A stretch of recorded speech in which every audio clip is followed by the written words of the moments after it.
Hola, ¿qué tal? ¿Cómo están? Tengan todos muy buenos días. Esta mañana vamos a continuar con nuestro estudio en Primera de Pedro, una carta que nos ha mostrado muchos principios muy valiosos, así que vamos a continuar. Sean todos muy bienvenidos. Este es un buen momento para que vayas a la Biblia, ya sea en tu teléfono o de manera física, y me acompañes a Primera de Pedro capítulo 1. En esta oportunidad tenemos un tema bien interesante porque tiene que ver con las relaciones interpersonales, específicamente con las fraternales. Y por supuesto vamos a ver de qué se trata. Y vamos a ver la verdad sobre las relaciones con otros y cómo éstas pueden mejorar eficazmente. Ahora, para esto yo veo muy oportuno el poder hacer un recuento o un resumen acerca de lo que el apóstol nos ha venido mostrando, y de alguna manera, conforme avanzamos en la carta, se va pintando un escenario acerca de la realidad del creyente y muchas cosas, al menos eso espero yo, que vayan teniendo sentido en la vida. Una de ellas son las dificultades, las aflicciones de las que habló el apóstol, que representan para nosotros una prueba en la fe. Pero de alguna manera, él ya habló en el verso 17 acerca de nuestra peregrinación. Él llama la atención y nos recuerda de que en esta vida solo estamos de paso. Y básicamente el verso 3 pone un punto de inicio y un punto de final en cuanto a esa peregrinación de la vida cristiana. Y lo dice que nosotros bendice al Señor porque nos hizo renacer. Habla del nuevo nacimiento. En ese momento comenzó la vida cristiana para cada uno de nosotros que hemos puesto nuestra fe en Jesús. Y cuando termina nuestra peregrinación, el mismo verso lo dice, hablando de que realmente este estado, este nacimiento de nuevo es para una herencia eterna, hablando de la salvación, el momento en que Jesucristo va a ser manifestado a nosotros de manera perfecta y nosotros vamos a disfrutar de la gloria en el cielo, en su presencia. Entonces, a partir de ese punto de inicio y ese punto final es nuestra peregrinación. Y en medio de eso, él atiende algunos aspectos que tienen que ver con la vida cotidiana y que nos atañe a cada uno de nosotros en este momento y necesitamos ayuda al respecto. Lo primero es que entendemos que en esta vida tendremos aflicciones y estamos claros, la fe será probada. Pero también habla de la manera de vivir. En el verso 17 habla de toda la peregrinación, pero también habla de las diversas pruebas, y en el verso 15 también de que esta manera de vivir en este punto de inicio donde nos hizo renacer para una esperanza viva, donde va a terminar nuestra estadía aquí en la tierra y vamos a ir a la presencia de Dios. En este lapso de tiempo nos dice, hay una manera en la que nosotros, que no pertenecemos acá, sino que pertenecemos al cielo, podemos decir ciudadanía celestial, demanda un comportamiento, y aprendimos que ese comportamiento es en base al carácter de Dios. ¿Qué aspecto? Su santidad.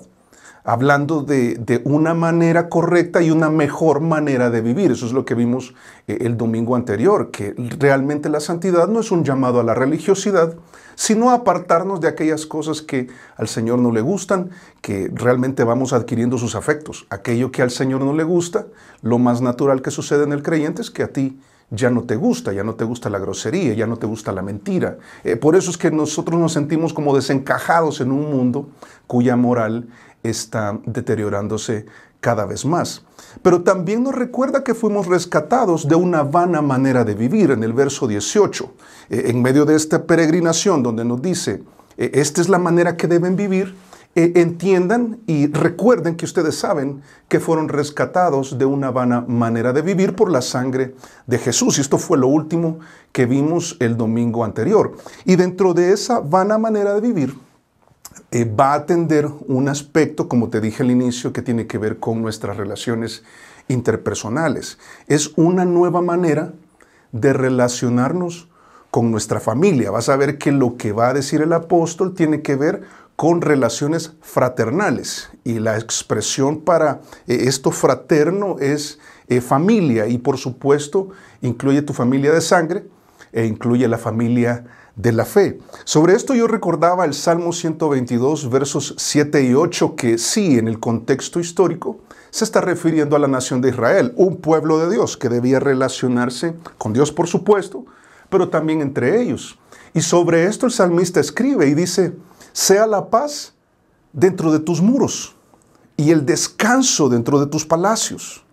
Por amor de mis hermanos y mis compañeros diré yo, la paz sea contigo. Lo que está diciendo el salmista es lo que se debe respirar dentro de los muros de las relaciones fraternales como un pueblo de Dios es tranquilidad, es paz, que se respire descanso, que las relaciones estén bien. Y aquí viene esta expresión de la paz sea contigo, es más que del diente al labio.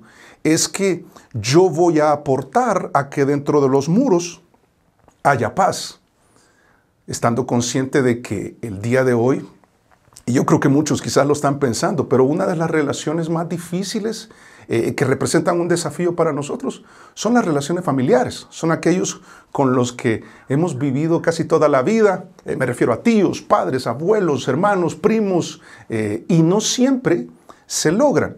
Pero vas a ver que el texto, si bien puede hacer referencia a la familia de sangre, también y mayormente hace referencia a la familia de la fe. Y vas a ver por qué más adelante, vas a ver por qué es mayormente con una atención a los que somos hijos de Dios, a los creyentes, y la expectativa de que nuestras relaciones mejoren. Por eso, de manera breve, Hebreos capítulo 13, verso 1 dice, permanezca el amor fraternal. No es que es esporádico, no debe ser intermitente, es dentro de los muros debería haber buenas relaciones. Entonces, la pregunta que surge es, bueno, ¿y cómo puedo lograr eso con éxito?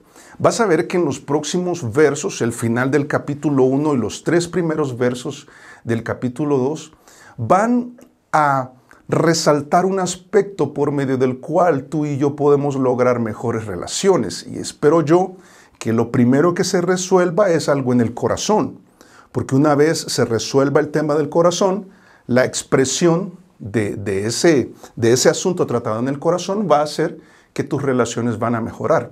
Y el apóstol va a decir por qué. Constantemente, ya vamos a entrar al texto, pero constantemente vas a ver que él va a apelar a la eficacia de la palabra de Dios. Una eficacia permanente, un poder que mantiene a lo largo del tiempo, una cosa impresionante. Dicho en nuestras palabras, el día de hoy, yo lo diría de esta manera, es la Biblia funciona. La Biblia funciona.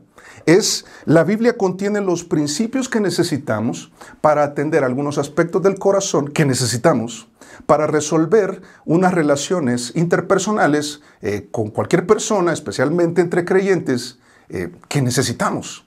Y lo primero que va a resaltar es que la Biblia, la palabra de Dios, eficaz para tratar esta vana manera de vivir, para salir de ahí y adquirir una mejor manera de vivir en cuanto a nuestras relaciones personales, es purificadora. Y mira cómo lo dice acá en el verso 22. Lo dice por medio, si te gusta la gramática, lo dice por medio de un gerundio compuesto, que habla de una circunstancia anterior que se ha mantenido en el tiempo. Dice el verso 22, habiendo purificado vuestras almas por la obediencia a la verdad mediante el Espíritu, para el amor fraternal no fingido, amaos unos a otros entrañablemente de corazón puro. ¿Sabes? Su palabra, vamos a ver que su palabra nos ha limpiado para poder amarnos genuinamente. Y uno piensa, ¿cómo? Es impresionante. Sí. ¿Sabes que hace referencia a un momento? Vas a ver más adelante que se refiere al evangelio que ha sido anunciado, que nos lleva el mensaje de la palabra. Y lo que está diciendo es que en el momento en que renacimos, ¿te acuerdas que el apóstol está constantemente volviendo a aquel punto de partida y él vuelve a hacerlo? Dice, habiendo purificado vuestras almas, que la expresión que usa para almas tiene que ver con el asiento de nuestra voluntad. Es una referencia a nuestro interior.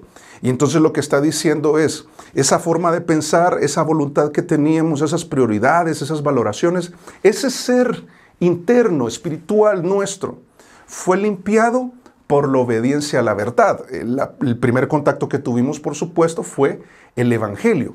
Y en ese momento tú y yo fuimos limpiados, todo nuestro interior. Y tú sabes, traíamos mucha contaminación de este mundo, veníamos de una vana manera de vivir y necesitábamos ser limpiados por la palabra.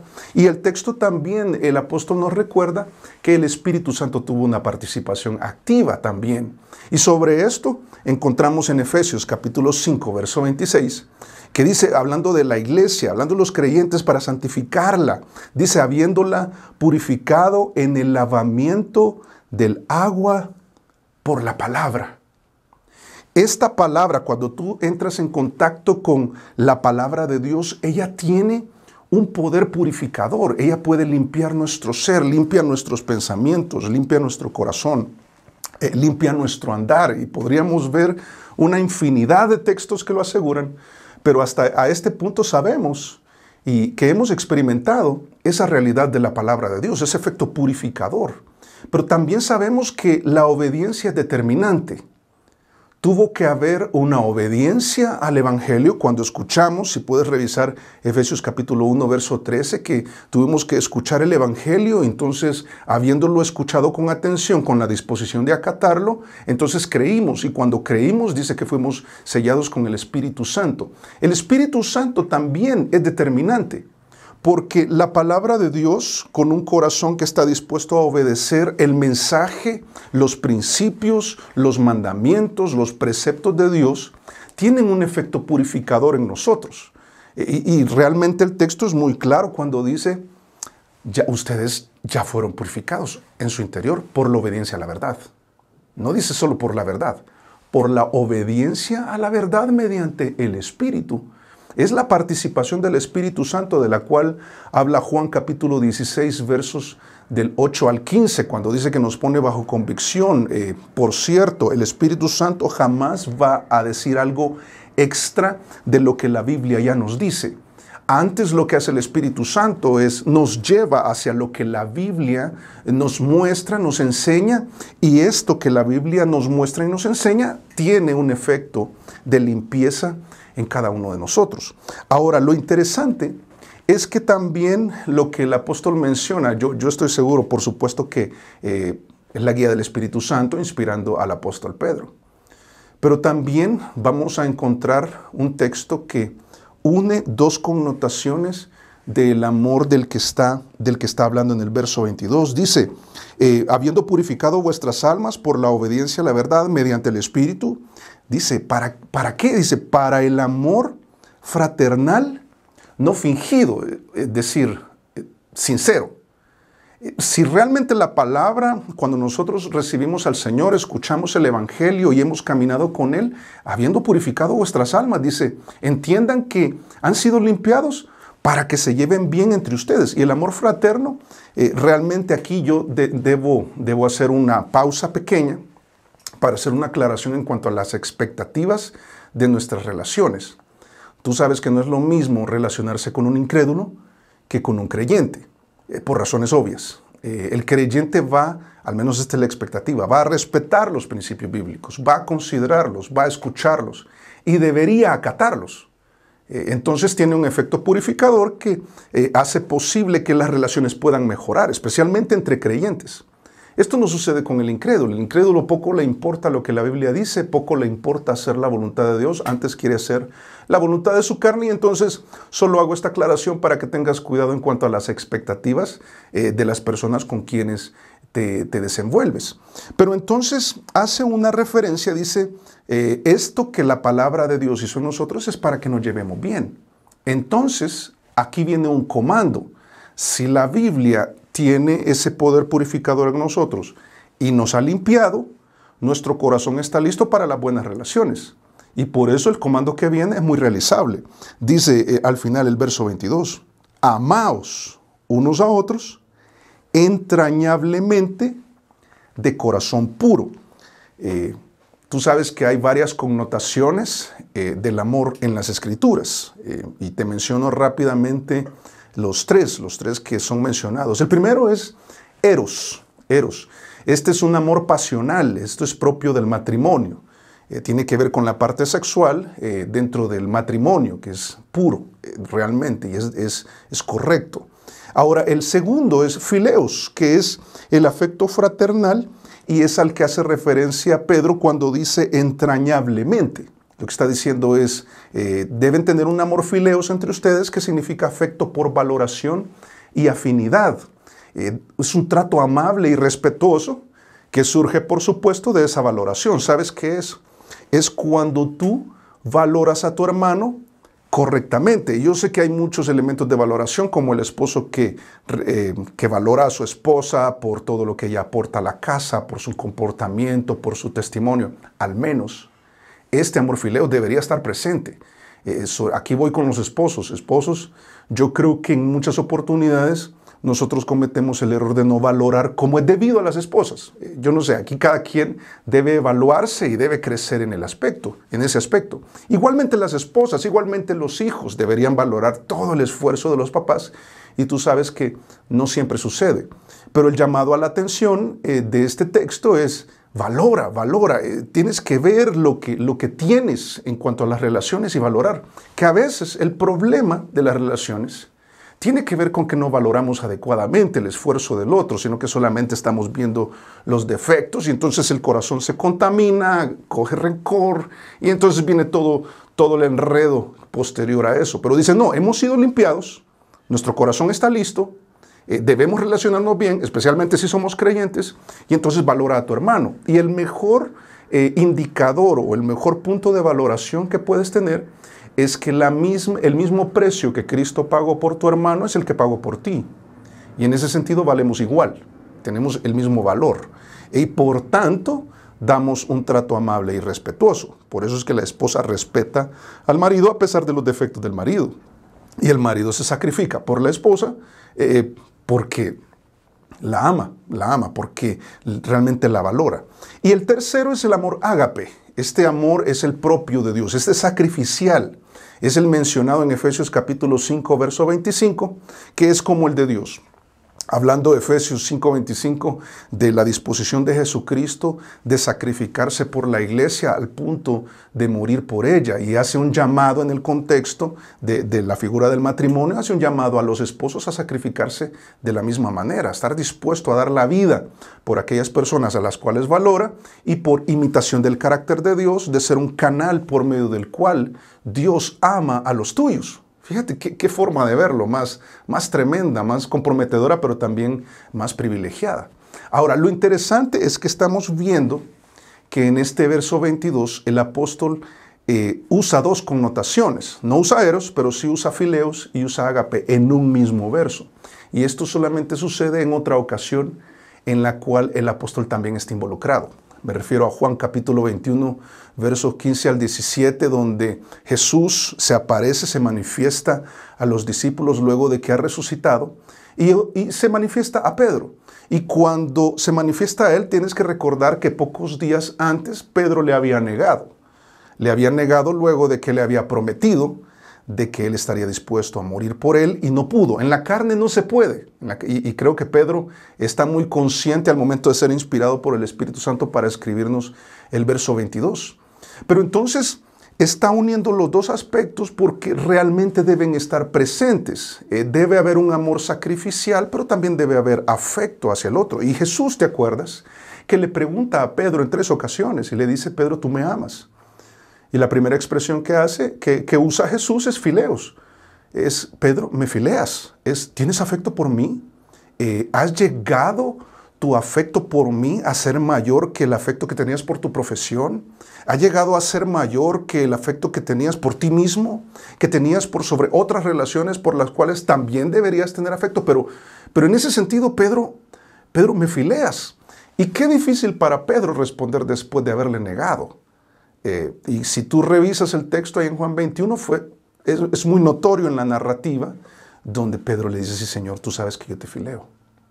Tú sabes. Pero luego, la referencia es, Pedro, y me agapeas. Me agapeas. De hecho, Jesús lo que estaba preguntando es, en realidad es, Pedro, ¿me agapeas? Y Pedro lo que responde es, te fileo. Es, ¿me amas como yo te amo a ti? Y la respuesta de nosotros es, Sí, Señor, yo te tengo un afecto. No, pero estás al punto de entregar la vida por mí como yo lo hice por ti. Señor, tú sabes que yo te tengo cariño. Es algo tremendo, porque el desafío que está planteado acá en el verso 22 es que de la manera en que Jesús nos amó a nosotros, es lo que se espera que nosotros practiquemos hacia los otros hermanos. Y a veces el problema es precisamente ese, que el amor solamente es fingido. Tratamos de aparentar que nos llevamos bien. Y aquí yo no juzgo a nadie, pero sucede. A veces hay mucho problema, no hay paz dentro de los muros de la casa, pero al llegar a la iglesia es, ¿todo bien? Sí, sí, ¿qué tal? Bien, bien. Y no necesitas estarle diciendo a todo el mundo que no estás bien y que tienes problemas. Los problemas son parte de la vida, es importante resolverlos. Pero el tema a tratar acá es el corazón, porque el verso 22 dice al final, dice de corazón puro, es decir, libre de deseos corrompidos. Y aquí lo que tenemos que hacer tú y yo es revisar el corazón. Es un chequeo de corazón. Yo no sé si tiendes a visitar a algún cardiólogo y revisar cómo está tu corazón. Aquí el llamado es a revisar el corazón espiritual. Si está libre de deseos corrompidos. Sabes que la palabra griega que utiliza es eilikrines, que habla de ser probado por la luz del sol. Es como que tú tomas una camisa blanca y quieres revisar si realmente está limpia. Entonces la pones a trasluz. Ves hacia el sol y el sol la prueba. En este caso la prueba sería la luz de la palabra de Dios, que hace ver si tu corazón, como que toma tu corazón, este es el ejercicio que debemos hacer, y revisar si tienes deseos corrompidos de la carne hacia otros. Porque ahora piensa en todo el argumento. Es, si hemos sido limpiados por la palabra de Dios para llevarnos bien, ¿por qué no nos llevamos bien? Porque el corazón puede hacer que después de haber sido limpiados, cuando recibimos a Cristo, se ha ensuciado, se ha contaminado de deseos corrompidos que están dañando nuestras relaciones. Y por eso yo te recuerdo lo que Jesús enseñó en Mateo 15:11. Dice, no lo que entra en la boca contamina al hombre. Hablando de lavarse las manos y cosas así, o aspectos ceremoniales o religiosos. Y dijo Jesús, mas lo que sale de la boca, esto contamina al hombre.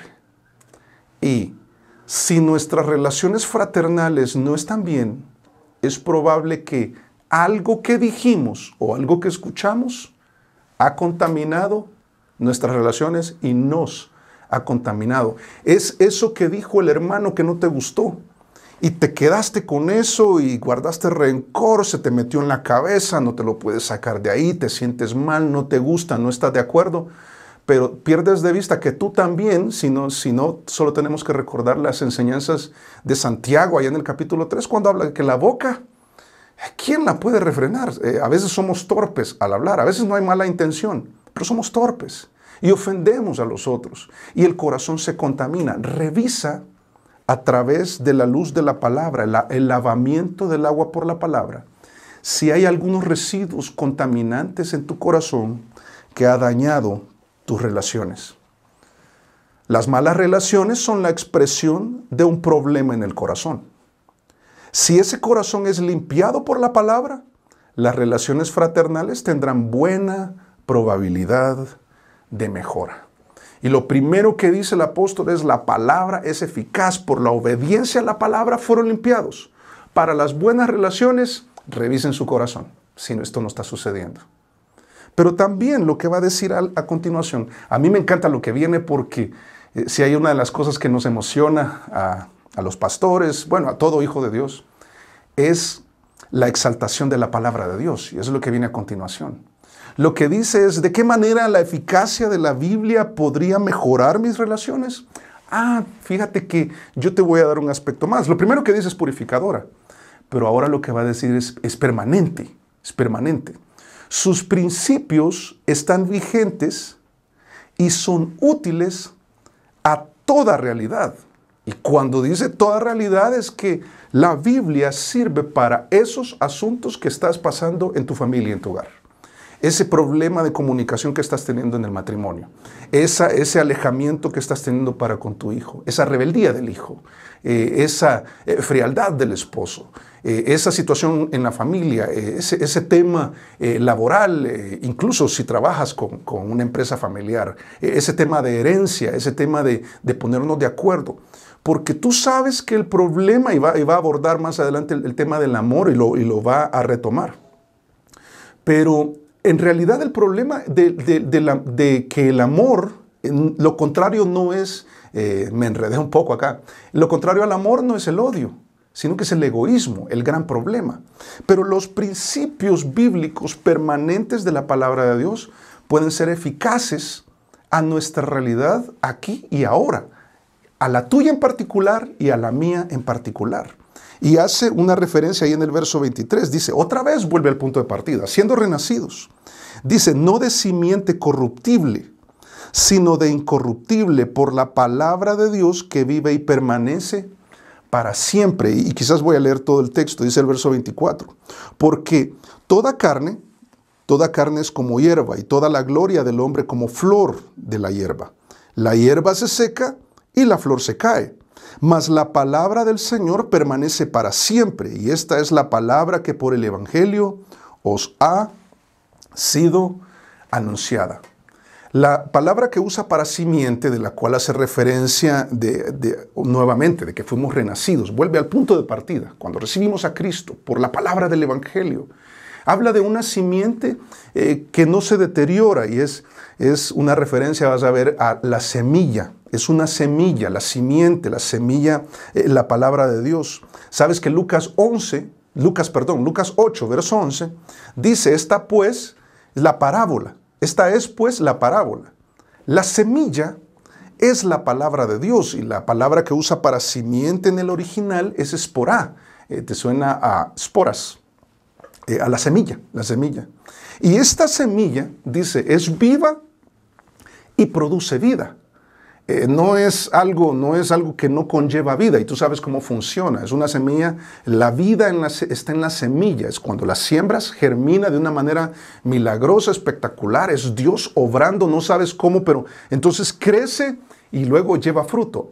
Es la semilla, es la palabra de Dios. Es viva y da vida. Si no recuerdas cuando Jesús hizo referencia a sus palabras, ahí en Juan capítulo 6, verso 63, cuando dice, estas palabras que yo les doy, son vida y dan vida, hablando del Evangelio. Pero también se refiere al hecho de que no tiene defectos, no es una semilla defectuosa. Y todas las expresiones que usa el apóstol acá, que dice y vive y permanece para siempre, habla de que no se deteriora. Es una semilla que se conserva y es útil. Ay, pero es una semilla que lleva como 2000 años. Sí, se conserva, no se deteriora. Hablando de la palabra de Dios, por supuesto. Dice, y es útil para atender tus asuntos. Tampoco se desfasa, mira, no cambia y sigue vigente. No, pero es que está desfasada porque atiende aspectos de hace 4000 años, pastor. Entonces los tiempos han cambiado. El apóstol una y otra vez enfatiza, no, es tan aplicable y está vigente y no cambia, no ha cambiado, no cambia, ni necesita cambios. Los que necesitamos cambios somos nosotros, por supuesto. Sigue vigente. Aun cuando hay una brecha histórica, una brecha geográfica, una brecha cultural, tiene aplicabilidad a tu realidad, a tus relaciones y a las mías.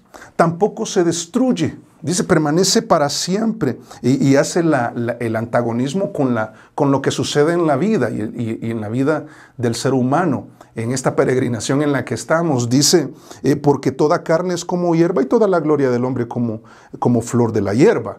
Está diciendo, la vida es pasajera. Todos los que nacemos morimos. Y todo el esplendor, hablando de la gloria, es el esplendor. Yo no sé dónde ubicas el esplendor de la vida. Algunos dirán los 20, no, yo creo que los 30. El que tiene 40 dirá los 40. No, ahí es el esplendor, solo mire, mi hermano, estoy joven, pero tengo experiencia. Cualquiera que sea el momento, dice, todo ese esplendor decae. Y dice, luego lo explica, dice, y toda la gloria del hombre como flor de la hierba. Y después, para hacer el punto, dice, ¿y la hierba se seca? y la flor se cae. De esta manera, si la Biblia no se deteriora, no se desfasa y no se destruye, lo que está diciendo es, permanece, sus principios son útiles el día de hoy y tienen la misma eficacia que ayer. No importa el tiempo que ha pasado, ha trascendido a generaciones y nadie ha podido evitar que así suceda, que permanezca para siempre. Por eso ha sobrevivido por siglos de transcripción manual, de persecución, de filosofías antagónicas, de todo tipo de críticas, de negligencia del púlpito, de duda y de incredulidad. Y aún así, la palabra del Señor permanece para siempre. Como dijo este hombre Bernard en Evidencias Cristianas, más de 1 millar de veces se ha emitido sentencia de muerte contra la Biblia. Se ha organizado su cortejo fúnebre y hasta fabricado su lápida y recitado su panegírico, estas palabras que se dicen en los funerales hablando bien de alguien. En este caso, no creo porque es contra la Escritura. Dice, sin embargo, no se ha podido enterrar ningún cadáver porque nunca nadie ha logrado quitarle la vida. Me encanta porque por más ataques que la Biblia haya tenido, y mira, piensa en los ataques que tiene el día de hoy, y la Biblia se planta firme, no ha cambiado, no cambia, no cambiará, no necesita cambios. Acerca de la moralidad sexual, acerca de los principios familiares y matrimoniales, acerca de la verdad, acerca del vocabulario, el comportamiento, la conducta, ha permanecido para siempre. Y eso nos da estabilidad, nos da seguridad. Y Pedro está diciendo, la Biblia es eficaz. Mira, la palabra de Dios no necesita ser mejorada, sino obedecida, especialmente en la manera de relacionarnos. Y rápidamente hago referencia a 2 términos usados para la palabra de Dios por Pedro, ahí entre el verso 23 y el verso 25. En la primera ocasión hace referencia a logos, que son las escrituras en todo su contenido, a manera de doctrina y principios. Pero también posteriormente usa para referirse a la palabra de Dios que permanece, es el rema. Es el pasaje individual que el Espíritu Santo trae a nuestra memoria para ser aplicado en tiempo y necesidad sobre la base del logos. Es decir, el Espíritu Santo no te va a decir algo que no esté aquí, no necesita decir algo extra. Antes, lo que va a hacer es tomar de la palabra de Dios, resaltarlo en tu corazón, en tu tiempo y en tu necesidad. Esta palabra que permanece, que su carácter es eterno, que también pueda ser digerido por ti, asimilado por ti, obedecido por ti y por mí, y que permanezca en nuestro corazón un principio, una convicción eterna. Te doy ejemplo de nuestra salvación. Es una convicción eterna.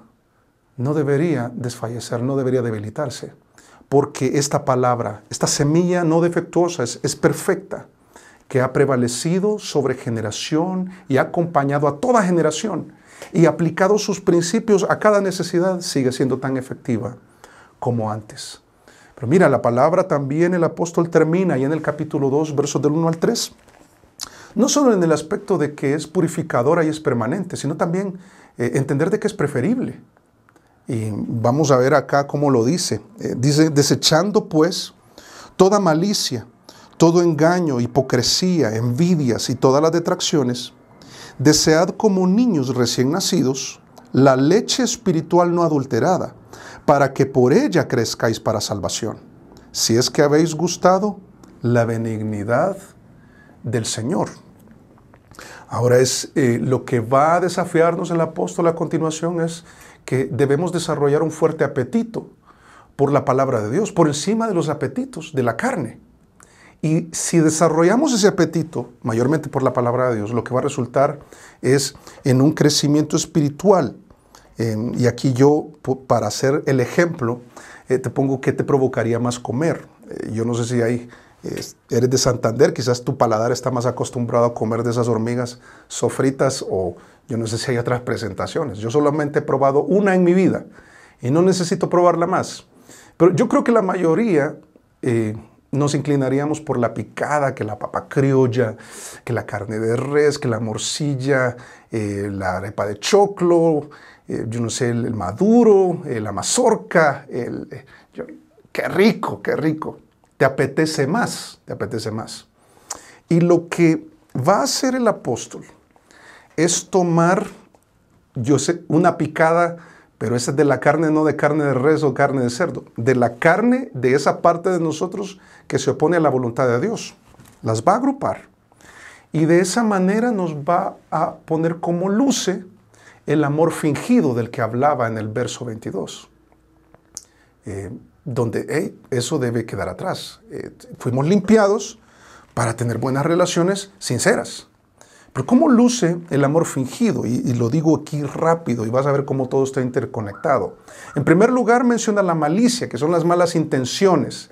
Esto es algo que nadie puede ver, esto solamente lo sabes tú. Y por eso yo estoy haciendo siempre y constantemente la invitación a que te evalúes tú, no que evalúes a los demás.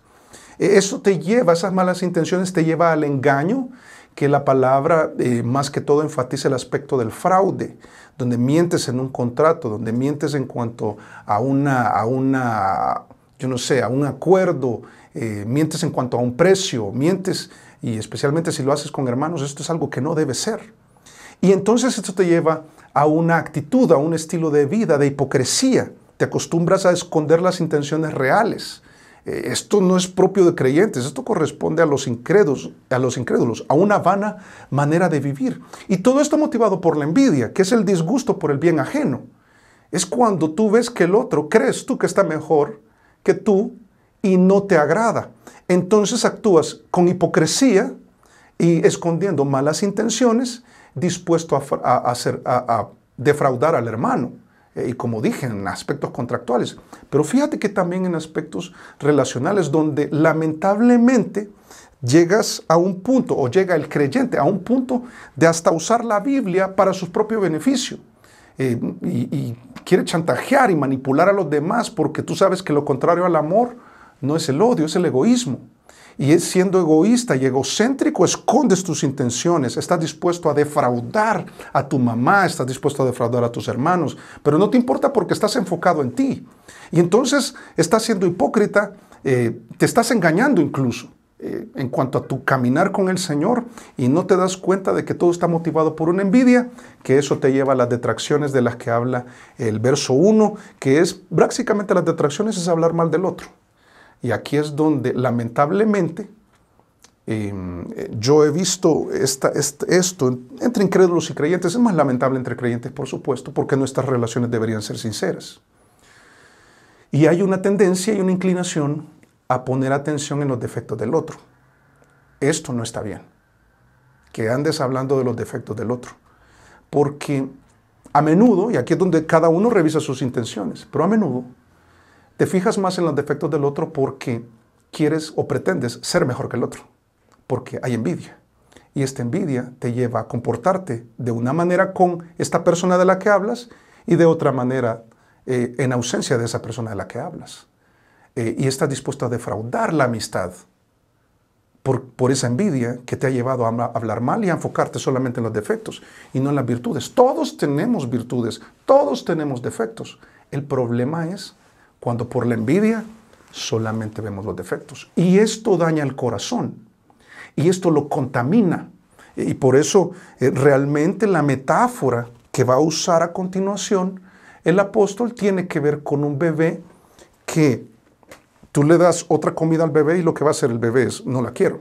¿Qué es lo que quiere el bebé? El recién nacido, siendo más detallistas con el texto.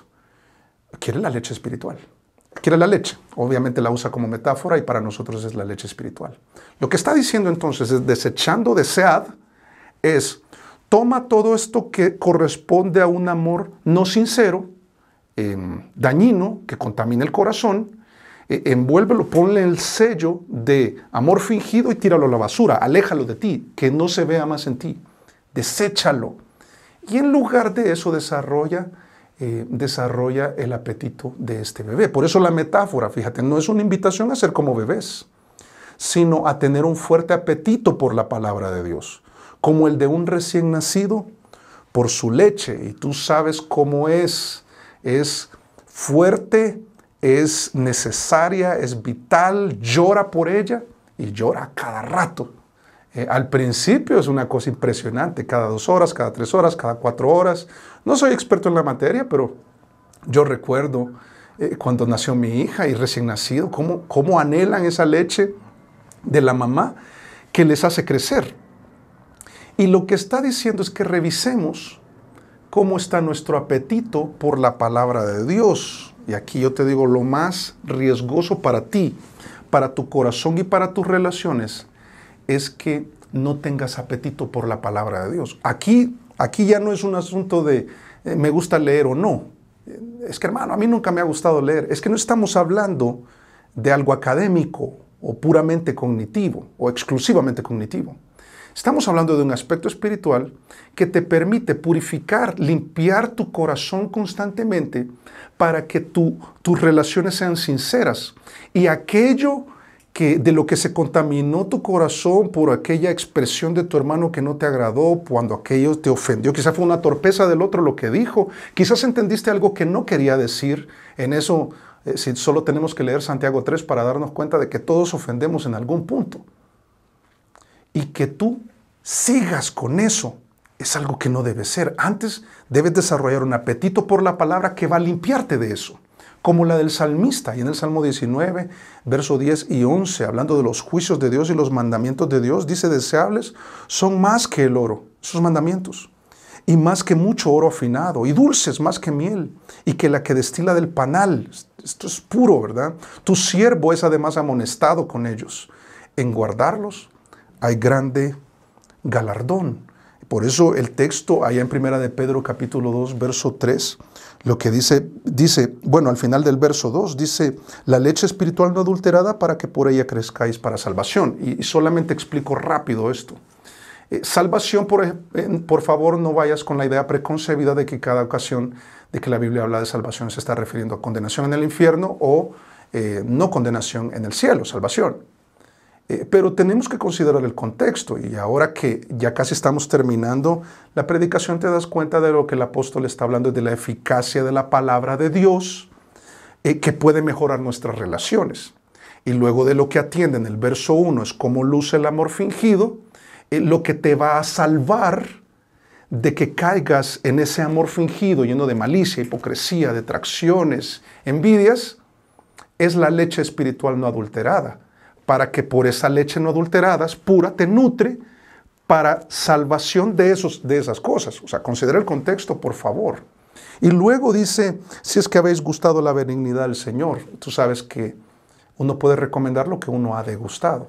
Vas a un restaurante y dices, hey, deberías pedir este plato porque es buenísimo. Yo lo probé y te va a encantar, te va a encantar. ¿Sabes que lo que está diciendo el apóstol? Que ha degustado la benignidad del Señor es que ha degustado el sabor de la palabra de Dios, ha desarrollado un apetito por la palabra de Dios, ha crecido y ha comprobado su eficacia, la eficacia de la palabra de Dios, incluso en las relaciones fraternales, es recomendable. Y Él está haciendo su recomendación. Desechen esto y prefieran esto. ¿Y qué preferimos? La palabra de Dios. Y solamente para terminar, decir que la leche espiritual que nos hace crecer saludablemente es la no adulterada. ¿Por qué cerrar con esto? Porque sabes que el día de hoy tú te puedes exponer a una cantidad de predicadores, de libros, que es leche adulterada. En algunos casos esa adulterada está diluida nada más con mucha agua extra. Yo no sé, hablando de la leche física. Tú sabes qué pasaría si a la leche le agregan mucha agua. No te nutre igual. Por eso no es de extrañarnos que en algunos púlpitos no hay nutrición de la palabra de Dios y por tanto el cristianismo que vive en sus congregaciones es tan débil, es tan desnutrido, porque no hay palabra de Dios. Pero la palabra que te hace crecer es la no adulterada. Mira, no adulterada en ese sentido del púlpito. En los peores casos es veneno, es doctrina venenosa, produce muerte, es terrible. Pero la otra manera es cuando tú la tergiversas, cuando empiezas a chantajear a otros usando la Biblia. Qué terrible pensar solamente en eso. Eso no te hace crecer, porque lo que estás haciendo es siguiendo en el amor fingido y fingiendo espiritualidad usando la Escritura no adecuadamente. El llamado, hermanos, es a no adulterarla ni a nuestro beneficio, ni chantajear. Es evaluarnos cada uno y ver qué es lo que yo debo hacer para crecer con la leche espiritual que en su esencia, no adulterada, produce un crecimiento poderoso en nuestras vidas que va a ser degustado en nuestras relaciones fraternales. Dicho esto, sabemos que la palabra de Dios es eficaz y es aplicable a nuestras relaciones interpersonales. Y recordar siempre que la palabra eficaz es purificadora, es permanente y ahora estamos persuadidos que es preferible. Vamos a orar. Señor, te damos gracias porque nos atiendes, porque nos das nuevas oportunidades para hacer mejor las cosas, porque nos guías. Y en este caso, Señor, nos has recordado y nos has convencido también de algo que ya sabíamos, Señor, pero que ahora lo fortaleces más. Y es que tu palabra es viva, permanente, eficaz para nuestros asuntos de vida. Es impresionante pensar que lo fue para las antiguas generaciones de creyentes, tanto como hoy, que conserva su mismo poder purificador que puede permanecer en nosotros, el logos y el rema del que aprendíamos también, Señor. Que podemos practicar el amor ágape y el amor fileos también en nuestras relaciones fraternales. Y tú que conoces muy bien nuestra realidad familiar, que tú obres por medio de tu palabra, Señor, para que pueda haber paz en los muros, en nuestros muros, debajo de nuestros techos, en la familia, Señor, en esos aspectos que había que resolver y en los que nos hemos comportado muy egoístas, muy egocéntricos, muy manipuladores. Que nos pongas bajo convicción, Señor, para que eso pueda mejorar, especialmente en los asuntos que tratan aspectos de dinero, Señor, de lo material, de acuerdos, Señor, que pueden llevarse a un feliz término para el beneficio de todos, no solamente el mío, Señor. Tú que conoces muy bien nuestra realidad, te pido que obres en ella, Señor, de los hijos hacia los padres y viceversa, de los matrimonios. Señor, de las familias en sí, los tíos, abuelos, los hermanos en Cristo. Y que, como nos recomienda el apóstol, Señor, inspirado por el Espíritu Santo, y eres tú, que desechemos el amor fingido y desarrollemos un apetito fuerte por tu palabra, Señor. Nos ponemos en tus manos esta mañana y lo hacemos en el nombre de Cristo Jesús. Amén. Amén, hermanos. Qué bendición esta palabra. Yo espero que te ayude mucho, que crezcamos en este tema, por la leche espiritual no adulterada, que podamos disfrutarla, que podamos recomendarla también. Y vamos a continuar estudiando Primera de Pedro, por supuesto, los siguientes domingos. Sin embargo, decirte que el próximo domingo vamos a estar celebrando el Día del Padre. Vale la pena celebrarlo y vamos a hacerlo en nuestro culto presencial a las 10 de la mañana. Tú sabes, en calle 12, número 68C-24, que estamos ubicados. Esta es nuestra locación y que nos reunimos todos los domingos a las 10 de la mañana. Es una buena oportunidad para celebrar, para disfrutar del amor fraternal que nos tenemos y también para invitar a otros, quizás a tus familiares. Puedes recomendarlo. Hablando de algo que has degustado y que te ha sido muy bueno, podemos recomendarlo de manera natural. Así que nos vemos el próximo domingo, por supuesto, siempre de manera digital a través de nuestro canal de YouTube, pero también de manera presencial. Así que muchas bendiciones, espero que tengas una excelente semana. El Señor te bendiga. Hasta luego.